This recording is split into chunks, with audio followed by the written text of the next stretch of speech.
Oh, hello, I'm Brian. Today's story is, let us see, how about, perfect. Amelia the Great. This is the story of two kids who weren't friends, yet. Amelia Ray had brown hair and brown eyes. She had freckles, but they were the kind of freckles that you didn't notice until you were standing pretty close. She was definitely cute, but didn't consider herself beautiful. She had friends, but wasn't overly popular. She loved to dance, but only if no one was watching. In other words, she was like a zillion other little girls. Seth Sumner had scraggly yellowish hair that wouldn't lay straight no matter how much his mom brushed it. He had blue eyes that were actually quite nice if you bothered to notice them. But that was the problem. Very few people bothered to notice his eyes because of everything else about him. You see, Seth wasn't like a zillion other little boys. Seth had problems. He didn't look like most of the other kids in the neighborhood. In fact, a lot of the other kids thought he looked a little funny. Seth wasn't as smart as the other kids his age either. There was something not quite right with his brain. Apparently he was born that way. Seth couldn't run and play like the other kids in his neighborhood either. Again, he was born that way. If he hadn't noticed it yet, Amelia and Seth didn't appear to have much in common. One day, Amelia and a couple of her friends, Tallulah Bridgewater and Stephanie Millman, were playing out in Amelia's front yard. The girls had brought together all of their stuffed animals for a stuffy play date. The yard was covered with stuffed puppies, kitties, elephants, bears, unicorns, and even a giraffe. The girls were having a most wonderful time when Amelia noticed Seth across the street in his own yard. He was sitting by himself and looked like he was drawing in the dirt with a stick. Amelia looked around at her friends laughing and playing with their stuffies, and then over at Seth sitting all alone drawing in the dirt. At that moment, Amelia picked up her most favorite stuffy, a brown and white puppy she named Mr. Snuggles, and told her friends she'd be right back. Amelia walked over to Seth's yard, after looking both ways when crossing the street, of course, and said quietly, "Excuse me." Seth looked up. He blinked a few times, but he didn't say anything. Amelia stood there for a moment, not really sure what to say, until she noticed the drawing in the dirt in front of Seth. "What are you drawing?" she asked. Seth immediately blushed bright red, and with his hand, he rubbed out the drawing in the dirt. Amelia said, "That's all right. I don't like other people looking at stuff I draw either. Probably because I can't draw very well." Seth kept silent, his eyes still on the dirt where his drawing used to be. Amelia took a step forward and said, "Here. I thought you might like to have him. His name is Mr. Snuggles. He's my very favorite stuffy, and he brings me good luck." Amelia waited for Seth to look up, or even take the stuffy, or maybe even say thank you. But Seth just kept looking at the dirt and didn't say a word. Amelia stood for a moment and finally said, "Well, gotta go. Bye."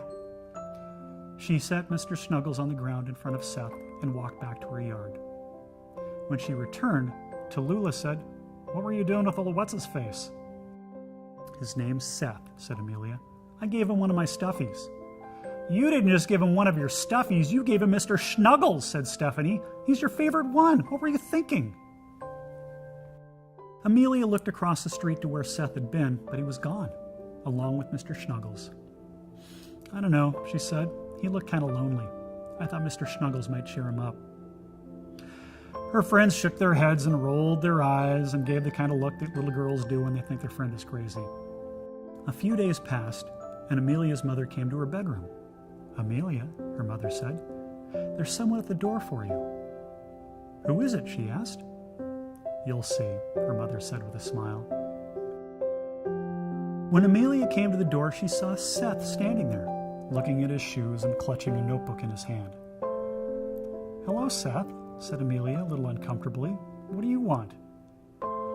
Seth shifted his weight from one foot to the next, looking equally uncomfortable.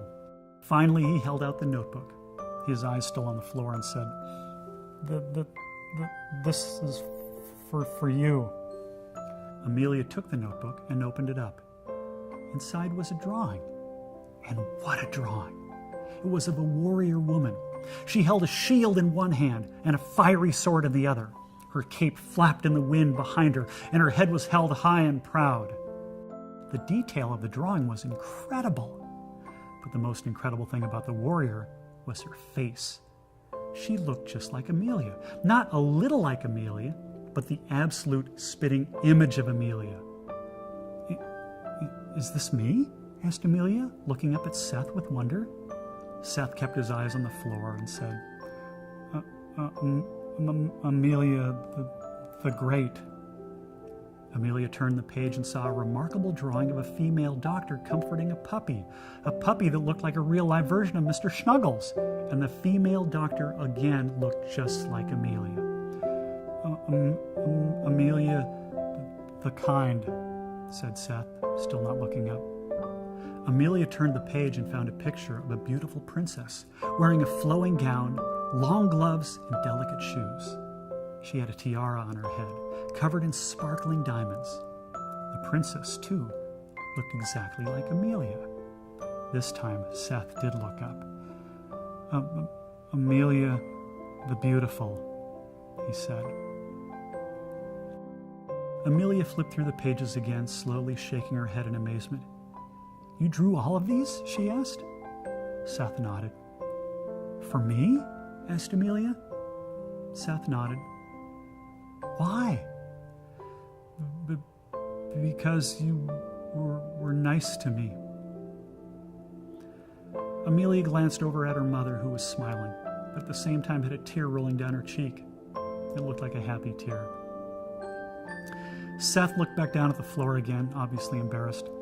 I just wanted to say thank you. And he quickly turned around to leave, but before he could, Amelia grabbed his hand. Wait, she said, and led Seth by the hand to the kitchen table. She pulled out a chair for him.